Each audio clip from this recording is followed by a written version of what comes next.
Yo, what's up homies, how you all doing? Let's take a look at this base converter program in Python with fancy dialogues thanks to the prompt toolkit library. We go ahead and run the program. Python, I believe the name is base, okay? And as you can see, this shit looks tight and clean, boy. Like, look at this, man. The color green, you know what I'm saying? The black with the red okay and the 16 base converter title, you know what I'm saying, bro? Like, this shit looks fresh and clean, man, you know what I'm saying? Now, let's test this out, you know what I'm saying? 16 bases converter, how it works. Number 1, you choose a base to convert from. Number 2, you type a number. Number 3, you choose the base to convert to. Okay, here you can find exit, you know what I'm saying? You simply can exit like that. And also here is credits, Sopacrip, you know what I'm saying? Like the code is open source, you can find it in the comment section or any other, I don't know, I believe I'm gonna use GitHub or GitLab, you know what I'm saying? It depends. But for now, you're gonna find the code down below in the comment section, you know what I'm saying?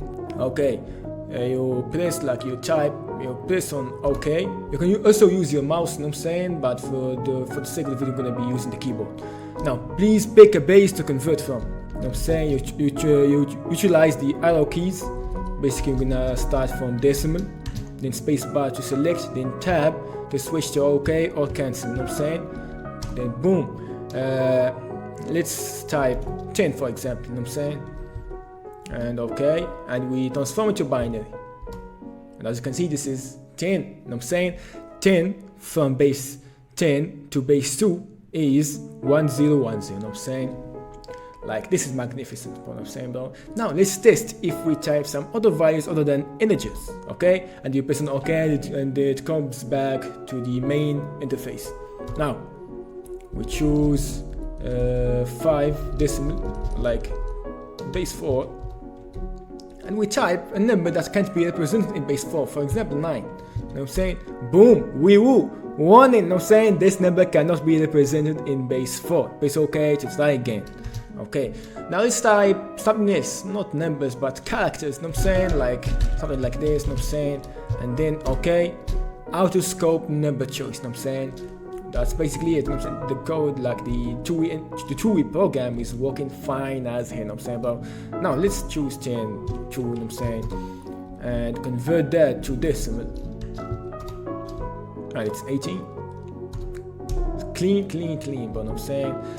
Now let's see how you can run this two-way program or app, you know what I'm saying? First and foremost, you need to check if Python is installed. If it's not installed using your distros package manager, for example for Linux it's pacman, so it's sudo pacman -s Python.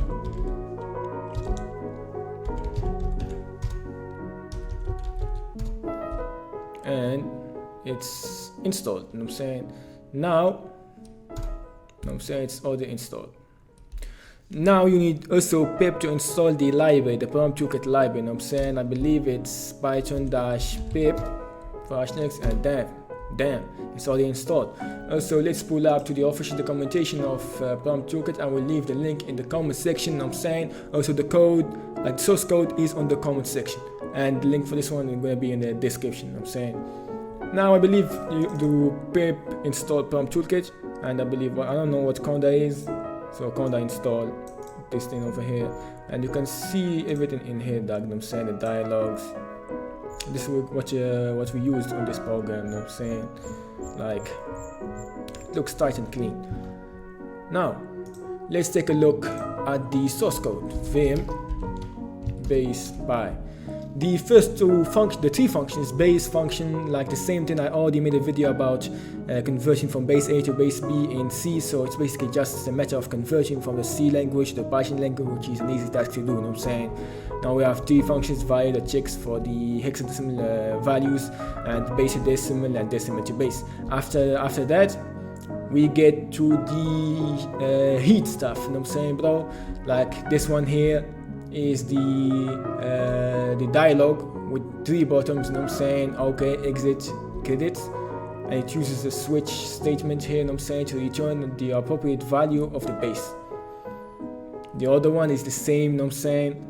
It's simply just a matter of choosing the base, you know what I'm saying, the base number. For the input function, we have an input function over here, you know what I'm saying? It does a check if the number is not in the nums list. You know what I'm saying? From 0 to F. Simple as that.